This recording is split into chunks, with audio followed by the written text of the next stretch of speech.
Finally Delhi का जो चुनाव था, इलेक्शन था, वो अभी पूरा समाप्त हो चुका है। आज है 5 फरवरी और आज जो है दिल्ली के सारे इलेक्शन, सारे पोलिंग बूथ पर कंप्लीट हो चुके हैं। 1,75,00,000 के करीब मतदाता टोटल थे, जिसमें से 58% वोटिंग होने हैं, यानी करीब करीब 1,05,00,000 के आसपास जो है लोगों ने वोट करे हैं आज दिल्ली को अपना नया सीएम देने के लिए, या फिर कह लीजिए सीएम रिपीट करने के लिए, जो भी आपको सही लगे उसके लिए जो है पूरी दिल्ली ने आज वोट किया है।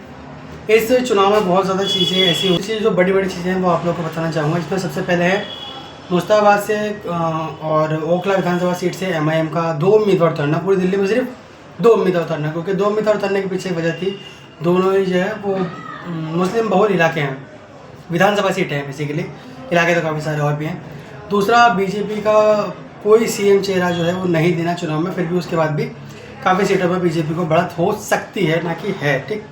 उसके बाद यह है आम आदमी पार्टी का एक जो प्रचार का उनका तरीका था, बहुत आक्रामक लेवल पर, बड़े लेवल पर करते थे, उसमें थोड़ा उन्होंने कंजेस्टेड कर दिया है, मतलब उतना प्रचार शायद उन्होंने नहीं किया। जिस हिसाब से मैं ही पूरी दिल्ली घूमता रहता हूँ, तो मुझे उस हिसाब से अंदाजा लगा है कि उतना उस लेवल पर प्रचार नहीं हुआ जिस लेवल पर नॉर्मल लेवल पर प्रचार होता था। जैसे 2020 में या फिर 2015 में जब प्रचार हुआ था, उतना लेवल का प्रचार अभी नहीं किया गया है पार्टी के द्वारा।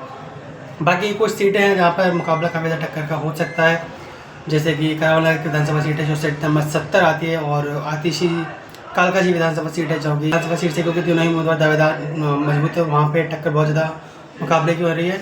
और एक ओखला पे बहुत ज़्यादा मुकाबले की टक्कर है अमानतुल्लाह खान और वहाँ के एमआईएम के नेता के बीच में, और बीजेपी का भी, क्योंकि वहाँ पर तीनों ही जो पार्टी वो मजबूत अपने आप को दिखा रही हैं। और बात की जाए और एक सीट जो काफ़ी ज़्यादा टक्कर पर जाने वाली है, वो है पड़पड़गंज की विधानसभा सीट, क्योंकि वहाँ से अवध ओझा को जो है चुनावी मैदान में उतारा गया है। और कुछ भी कह लीजिए 2020 में भी जो वहाँ के, भले वो दिल्ली के डिप्टी सीएम हो, लेकिन जो मार्जिन था जीत का वो काफ़ी ज़्यादा कम था, तो ये सीट जो है उनके लिए जीतना आसान नहीं होने वाली है। बाकी कुछ भी हो सकता है, जो भी होगा वो तो आप लोगों को 2 दिन में पता लग ही जाएगा।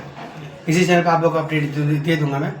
बाकी इस इलेक्शन में काफ़ी कुछ जो है इंटरेस्टिंग हुआ है। बाकी सरकार किसकी बनती है वो हम लोग देखने वाले हैं 2-3 दिन के बाद, यानी 8 तारीख को लगभग शाम को आप लोगों को जो है क्लियर पता लग जाएगा कौन कितनी सीट लेकर आया और कौन किसने जीता है। चिंता के मुद्दे बहुत सारे थे। सबसे बड़ा मुद्दा ये था कि यमुना की सफाई को लेकर था। तो यमुना की सफाई तो खैर अभी किसी भी पार्टी के पास से हम लोग जाते हैं तो कोई पैसा रोड मैप नहीं से वो यमुना की सफाई कर पाएंगे। वो वादे सबके हैं कि साफ़ करेंगे साफ़ करेंगे साफ़ करेंगे, लेकिन रोड मैप किसी के पास नहीं कि कैसे करेंगे। और दूसरी बात की है कि जो फ्री वाली उस पर वोट दिए जा रहे थे कि मतलब फ्री कोई एक पार्टी बांट रही है इसलिए उससे वोट ज़्यादा मिल रहे हैं, तो सारी पार्टी ने कह दिया कि हम ये भी फ्री देंगे वो भी फ्री देंगे, तो सारी पार्टी जो फ्री के चक्कर में लगी पड़ी हैं। तो सारे जो दिल्ली वाले हैं वो सब इसी के पीछे, मतलब ये है कि जगह किसी के बने फ्री उन्हें मिलना है, और अगर कुछ बंद होता है तो दिल्ली वाले फिर सबको पता है कि वो क्या करने वाले हैं। बात की जाए लोकसभा इलेक्शन में, तो लोकसभा इलेक्शन में देखो 7 सीटें दिल्ली में, 7 बीजेपी के पास है, और इस बार के विधानसभा इलेक्शन में जो है मुकाबला काफ़ी ज़्यादा टक्कर का हुआ था। लेकिन मोटा मोटा अगर अंदाज़ा लगाया जाए, जिससे कि मोटा मोटा अंदाज़ा, तो फिर यही अंदाज़ा लगता है कि सरकार तो रिपीट ही लगभग हो रही है, क्योंकि कंफर्म किसी को नहीं है। और अगर सरकार बदलती भी है तो सीएम चेहरा अगर बीजेपी का होता है तो मनोज तिवारी को जो है सीएम बनाने की पूरी उम्मीद जो है उस तरह से लगाई जा रही है। और अगर दिल्ली में आम आदमी पार्टी की सरकार रिपीट होती है तो नॉर्मल सी बात है कि जो है और सीट जो है मतलब जो सिटिंग सीएम होंगे वो केजरीवाल ही होंगे। और बात की जाए इसमें कांग्रेस का भी एक फैक्टर है। कांग्रेस को खैर इतनी मजबूती से नहीं दिखाया गया पूरी दिल्ली में, लेकिन जो है जितने कम ओपिनियन वो होते हैं ना, वोट डालने के ऑप्शन, जो जनता का तंत्र होता है ना, वो ज़्यादा कमज़ोर हो जाता है। तो जितने ज़्यादा ऑप्शन होंगे ना वोटिंग के लिए कि हम इसे चुन सकते हैं उसे चुन सकते हैं, नेता लोगों का कॉम्पिटिशन उतना ज़्यादा होगा और जनता उतनी ज़्यादा मजबूत होती है। तो खैर ज़्यादा सीटों पर तो नहीं, लेकिन कांग्रेस की एक सीट जो काफ़ी ज़्यादा टक्कर की या फिर कह सकते हैं मुकाबले की, या हो सकता है कि डोमिनेट में लेकर उससे जीत भी जाए, वो है सीलमपुर विधानसभा सीट, क्योंकि वहाँ पर जो कांग्रेस के उम्मीदवार है वो काफ़ी ज़्यादा मजबूत भी है और लोकल लेवल पर भी, और उन्होंने काम भी किया उस हिसाब से किया है, तो वहाँ पे मतलब पॉसिबल है, कंफर्म नहीं, पॉसिबल है कि वो जीत सकते हैं। और साथ ही बात की जाए कुछ ऐसी सीटें भी हैं दिल्ली में जहाँ पर काफ़ी एक तरफा मतलब बढ़त है, एक पार्टी का दूसरी पार्टी की बहुत ज़्यादा कम बढ़त है।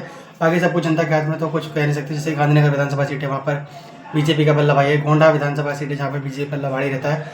और साथ ही की जाए तो राजेंद्र नगर विधानसभा सीट है जहाँ आम आदमी पार्टी का पल्ला हमेशा भारी रहता है। और बात की जाए बुराड़ी की सीट है जहाँ पर आम आदमी पार्टी का पल्ला हमेशा भारी रहता है।